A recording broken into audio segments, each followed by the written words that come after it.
Things that make you go, January 1995, Bellevue, Washington. Very few feminists or leftist women would not jump at the chance to marry Rush Limbaugh. With the work environment becoming increasingly hostile toward men, has the time come for all men, from the lowest laborer to the most senior executive, to take another look at labor unions? Without union contracts to protect us from the vagaries of the feminist agenda, we're sitting ducks.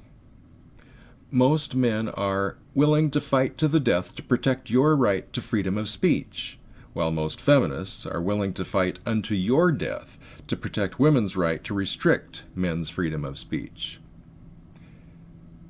And we shouldn't be political? Well, you know me, I am political. The worst of the backlash against feminism will not originate with men.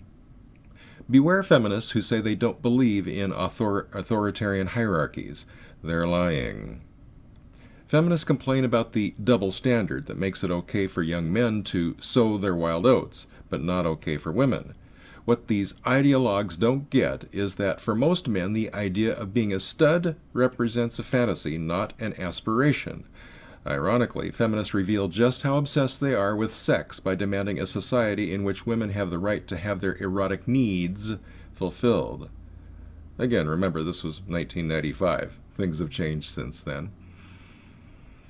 Apologists for Naomi Wolf's lie in the beauty myth that thousands of girls are or were dying from anorexia nervosa say that she at least brought to light a serious problem, that her exaggeration is excused for this reason. All right, and what about the fact that boys are also dying from using anabolic steroids? Should responsible men have to pay when irresponsible women play? Politics again.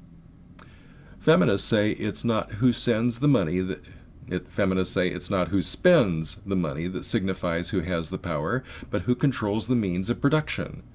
Okay, there's some truth to that, but who controls those who control the means of production? If consumers don't buy, the controllers lose control. Most consumer dollars are spent by women. Therefore,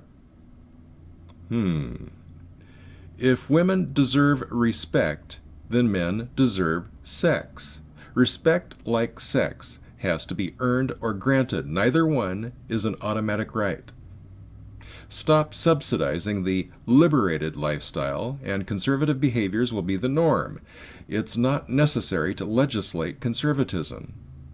For example, people want to, legislate cigarettes to make them illegal, and so governments are raising taxes on cigarettes and have been for many years.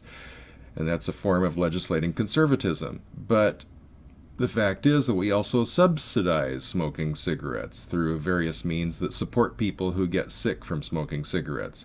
Stop subsidizing it that way, and people will cut back on smoking cigarettes. But then, of course, governments would also get less tax revenue too. So when will that happen?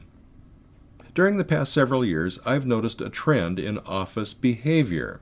While women are becoming more assertive, sometimes even bawdy, that's B-A-W-D-Y, men are becoming almost timid. Many say this is because men fear strong women, but just the opposite is true. Men fear a milieu that caters to hypersensitive female wimps. Many films and feminists call men who see women as the mother of my children sexist. Is it any wonder a growing number of men are no longer willing to shoulder the responsibility of a family? Who wants to be sexist? Pundits see the numbers that indicate more than 60% of male voters in 1994 voted Republican, and attribute that to the state of the economy, which for the middle class has been problematic at best since the 1970s. They're missing how more and more men feel their trust and good intentions have betrayed and maliciously maligned by a polity that dehumanizes and disrespects men. And here we are in 2015, and it's even worse.